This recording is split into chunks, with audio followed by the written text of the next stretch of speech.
మంత్రి కొండా సురేఖ 2 రోజుల క్రితం బీజేపీని ఉద్దేశించి జై శ్రీరామ్ అంటూ చేసిన వ్యాఖ్యలు వివాదానికి దారితీశాయి. కొండా సురేఖ హిందువులకు క్షమాపణ చెప్పాలి అని బీజేపీ డిమాండ్ చేస్తోంది. ఈ వ్యాఖ్యలపై ఇవాళ కొండా సురేఖ వివరణ ఇచ్చారు. 2 రోజుల క్రితం ఆమె ఏమన్నారు, ఇప్పుడేమని వివరణ ఇచ్చారు చూద్దాం. బీజేపీ వాళ్ళు ఏమైనా మీటింగులు పెట్టుడు జై శ్రీరామ్ అనుడు, మీటింగులు పెట్టుడు జై శ్రీరామ్ అనుడు. మరి జై శ్రీరామ్ అంటే పైనుంచి ఏమన్నా పైసలు పడతానయా, లేకపోతే ఏమన్నా మనకు పథకాలు వస్తానయా, ఇంకేమన్నా వస్తానయా అంటే ఏమీ లేదు. తీసుకొస్తారు, మోడీతోటో మీటింగ్ పెట్టిస్తారు, 4 హిందీలో మాటలు మాట్లాడిస్తారు, ఎల్లగొడతారు. ఇక్కడ ఉన్నటువంటి 2 మంత్రులు సపోర్ట్ చేయరు, ఇక్కడ ఉన్నటువంటి జిల్లా అధ్యక్షుడు సపోర్ట్ చేయడు. మరి కేంద్రం నుంచి రావాల్సిన మనకు ఏవైతే ఉన్నాయో వాటి నిధులను రప్పించే ప్రయత్నం చేయరు. నిన్న కాకపోయినా నేను ఏమీ మాట్లాడలేదు.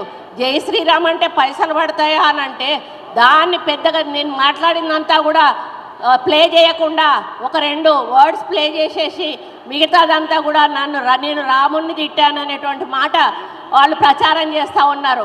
అయ్యా బాబు, మేమందరం కూడా హిందువులమే, రాముణ్ణి మీరెవ్వరూ కనుక్కోలేదు. పూర్వకాలం నుంచి కూడా రామాయణం అందరికీ తెలుసు, రాముణ్ణి అందరూ పూజిస్తారు. మేము కూడా హిందువులమే. మేము లోపల నుంచి ఇంటి నుంచి బయటకు వచ్చేటప్పుడు దేవుడి బొట్టు పెట్టుకొని దేవుడికి పూజ చేసుకొని బయటకు వస్తాము. మరి హిందువులమని బోర్డు తల మీద రాసుకోరు ఎవరు కూడా. మరి మీరేమైనా బోర్డులు మెడకేసుకొని తిరుగుతున్నారో నాకైతే తెలియదు, కానీ మేము కూడా హిందువులమే. మా దగ్గర భద్రాచలం ఉన్నది.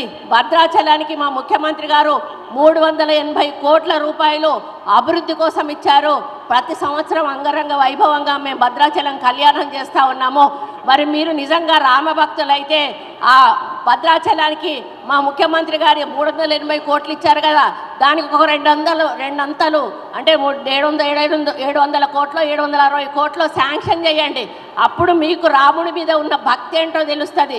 ఈ రోజు వరకు ఏ ఒక్క బీజేపీ నాయకుడు కూడా రామ కళ్యాణానికి భద్రాచలం రాలేదు. ఆ విషయాన్ని కూడా ఒకసారి గుర్తుపెట్టుకోవాలి.